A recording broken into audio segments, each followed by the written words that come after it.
Parang na in the mood pa rin kayo dahil nakikita ko sa ngiti ninyo, parang Valentine's Day pa rin.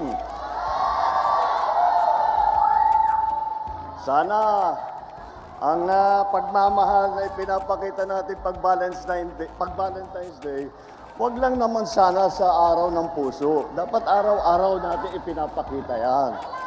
Yan po ang pangako ng ating mga kandidato. Araw-araw na sila ay nakaupo at nasa posisyon, araw-araw ipapakita nila, ipaparamdam nila ang kanilang pagmamahal para sa Pilipinas.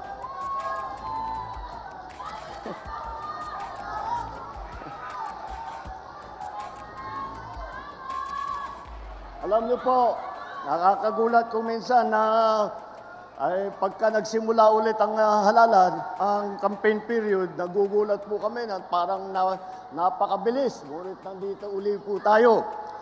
Ngunit, alam niyo po, kahit na national lang ang nagsimula ngayon at nandito ang ating mga national candidate, meron po tayong kasama na kumpleto na ticket sa buong Pilipinas na siguro mga 18,200 ang kandidato ng alyansa.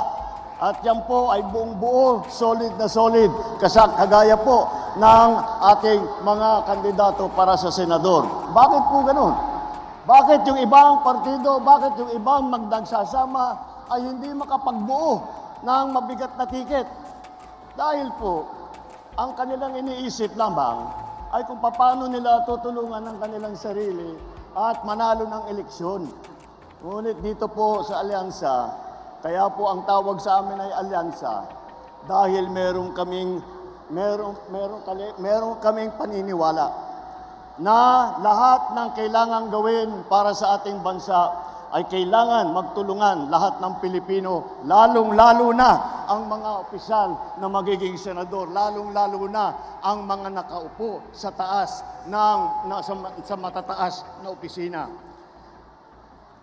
Alam niyo po, kung minsan nakikita natin yung ibang partido, hindi sila nagugulat sila, natatakot yata sila sa inyo eh. Dahil pagka nakita ang line-up ng alyansa, kung ano-ano na sinasabi, narinig lang natin nung isang araw. Walang daw pag-asa, siguro, kanina wala silang pag-asa, kaya papatay na lang sila ng 15 na senador. Ay talaga, bagay. Mahirap naman yung ibang tao. Ang iniisip lang nila, ang kaisa-isang solusyon sa lahat ng problema ay pumatay pa ng Pilipino. Nakakapagtaka kung bakit ganun. Ngunit, maintindihan mo rin. Dahil kung ako nga ay nasa kabilang partido at itong mga ito ang kaharap natin, ay bako, mahihirap sasabihin ko, mahirap na kampanya ito dahil mabigat ang kalaban. Mabigat ang kalaban dahil tignan yung una, kung tikilatisin natin sila ng isa't isa. Napakatingkad po ng mga record nila, napakaganda ng kanilang mga naging performance sa kanilang iba't ibang inupuan na mga posisyon sa pamahalaan. Kapag naman, kaya isa-isa sila magaling, pinagsama-sama pa natin silang lahat, ay talagang nakakagulat na ang kanilang tibay at lakas. Isipin nyo lang po, dito po sa ticket ng alyansa, 8 po ang naging senador na. Kaya alam na po nila yung trabaho. Sila po, si Senator Cayetano, Senator Lacson, Senator Lapid, Senator Marcos, Senator Pacquiao, Senator Rubilla, Senator Soto, Senator Tolentino. Nakita niyo naman po, eto mga nakaharap po sa inyo, sila ay sanay na kapag upo nila, pagka naluklok sila sa kanilang hinahabol na posisyon, hindi na po sila magtataka kung ano yung gagawin nila. Hindi na po magtatanong kung kani-kanino, kung anong dapat gawin. Alam na po nila ang trabaho nila. Alam na po nila kung sino kailangan kausapin. Alam na po nila kung ano ang pinakamainam na paraan para mabigyan tayo ng mas magandang serbisyo. At bukod pa ron, hindi lang naman sa Senado, Marami po sa ating mga kandidato ay dumaan din sa mababang kapulungan o sa Kongreso, House of Representatives. Naging congressman po, Congressman Abalos. Naging congressman po, Congressman Binay. Congressman Cayetano, Congressman Marcos, Congressman Pacquiao, Congressman Tulfo, Congressman Villar. Kaya't makikita mo po ninyo, hasang-hasa na itong ating mga kandidato sa trabaho ng lehislatura. At hindi naman, at iba pa naman, at iba sa kanila, hindi lamang sa lehislatura, kung hindi rin sa cabinet positions. Dahil po, si Secretary Abalos, noong pumasok po kami, siya ay DILG Secretary. At si Erwin Tulfo naman, siya ay hinawakan niya ng napakagandang performance sa DSWD. Si Senator Lacson naman, siya naman ang namuno ng Yolanda Rehabilitation Commission na nagbibigay ng tulong sa lahat ng mga nabiktima sa Yolanda. At si Tolentino ng MMDA, ang una, siya po ay MMDA na chairman.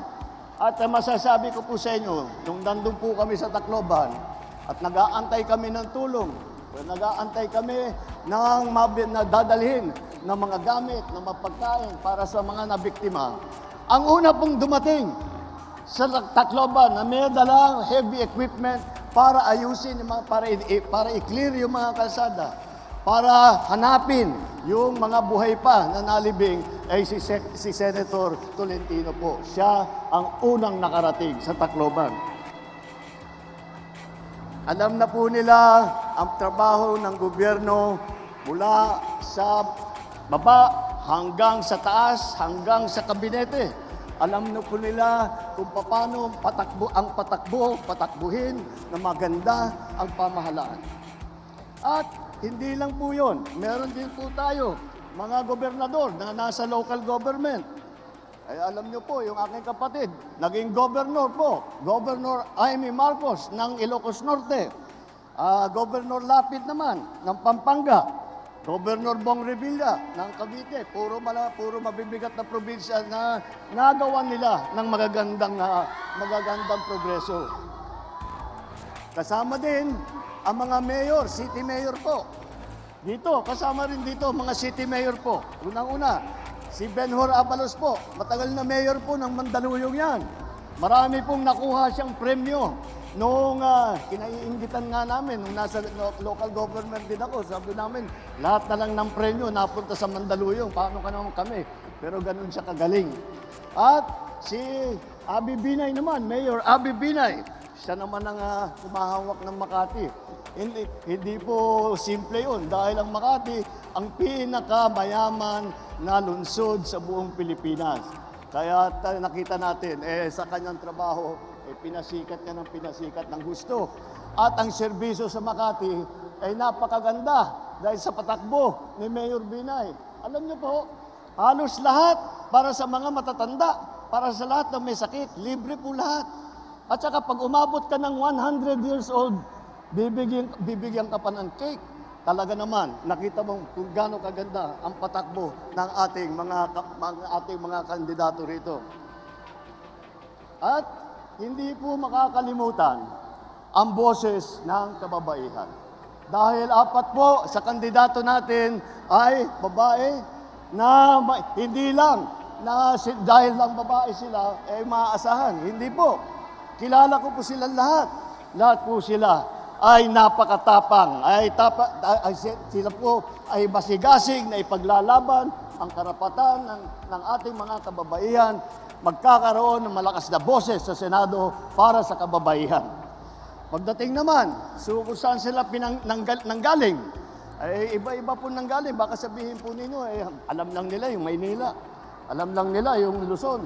Hindi po totoo yun. Dahil, tignan po natin, unang-una, alam niyo naman, si Manny Pacquiao, Manny Pacquiao ng Sarangani, Jensa, si Erwin Tulfo, ay lumaki sa Davao del Norte. Davao Oriental, at saka sa Sulu, kung saan nakadestino yung kanyang ama, na nagpakita ng kabayanihan. Ang unang Vicente Soto po, Ang unang Senator Vicente Soto po ay galing po naman sa Cebu. Kaya't ang mga ninuno ng ating butihing dating Senate President ay siya po, ay mga ninuno niya po ay galing naman ng Cebu. Alam nyo naman din po ay kami ni Amy, ang nanay po namin, waray-waray. At ang mga ninuno ni Camille Villar ay galing naman, sila naman ay galing Iloilo, mga Ilonggo po. Kaya makita mo, hindi lang magaling ang ating mga kandidato sa kanilang trabaho, hindi lang sila nagmamahal kung hindi nauunawaan nila at nalalaman nila kung ano ang hinihiling at kinakailangan ng taong bayan kahit sa buong Pilipinas, hindi lamang doon sa mga lugar na pinanggalingan nila. At alam niyo po, mas mahalaga pa dyan, hindi lang bukod pa sa kanilang talino, bukod pa sa kanilang galing, bukod pa sa kanilang karanasan, may pagmamalaki po natin na sila ay walang bahid ng dugo ng mga pinatay na libo-libong Pilipino nung extrajudicial killing. Wala po silang kinalaman dyan sa mga ganyang klase. Wala sa kanila ang kasabwat sa pagbubulsa ng sako-sakong pera at pinagsamantalahan ang pandemya at nagbulsa ng maraming pera. Pinabayaan na lang na yung ating mga kababayan ay magkasakit o mamatay. Wala rin sa kanila ang sip-sip sa China na tuwan-tuwa, sumisigaw. Tuwan-tuwa pagka yung ating mga Coast Guard ay binobomba ng mga malalaking barko. Hindi po sila sumasang-ayon sa mga ginagawa na hinaharang ang ating mangingisda at ninanakaw ang kanilang huli. Sila pinaglalaban po namin yan. Wala sa kanila ang nagtataguyod ng mga ng sentro ng krimen, sentro na pagpapalapastangan ng mga kababaihan. Wala po sa kanilang kinalaman yung mahiwagang pogo na ang daming problemang binigay sa atin, ang daming sinaktan na ating mga kababayan. Tayo ngayon ay humaharap sa ating tinitingnan po natin kung saan ang tutunguan ng Pilipinas. Yan po ang halaga nitong eleksyon po na ito. Ang mahalaga ang eleksyon na ito dahil sa eleksyon ito, sa pagboboto ninyo, mamimili po kayo kung tayo ba ay babalik, sa panahon na gusto na ating mga liderato ay ang Pilipinas magiging probinsya na ng China. Sana naman di na po tayo babalik sa nakaraan na ibinubugaw ang ating bayan bilang sugalan ng mga dayuhan. Sana naman, huwag na tayong babalik sa landas na umaapal na dugo ng mga inosenteng mga bata na inagawan ng kinabukasan dahil sa kanilang pagpapatay. Hindi na tayo pwedeng ganun. Huwag tayong papayag na bumalik ang Pilipinas sa panahon ng dilim. Huwag tayong papayag na ang Pilipinas ay babalik sa panahon ng lagim. Ito po ang ating pagkakataon na dalhin ang Pilipinas sa magandang lugar.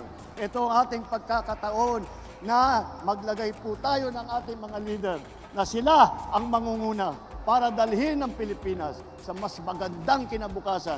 Ang isang Pilipinas na progresibo, ang isang Pilipinas na may malasakit para sa isa't isa. Para sa Pilipinas na lahat ng Pilipino po ay kapit-bisig, sabay-sabay, tungo sa isang mas maliwanag, mas maganda at mas mapayapang kinabukasan. Yan po ang ating mga kandidato para sa Senado. Ito po, mabuhay ang alyansa ng bagong Pilipinas!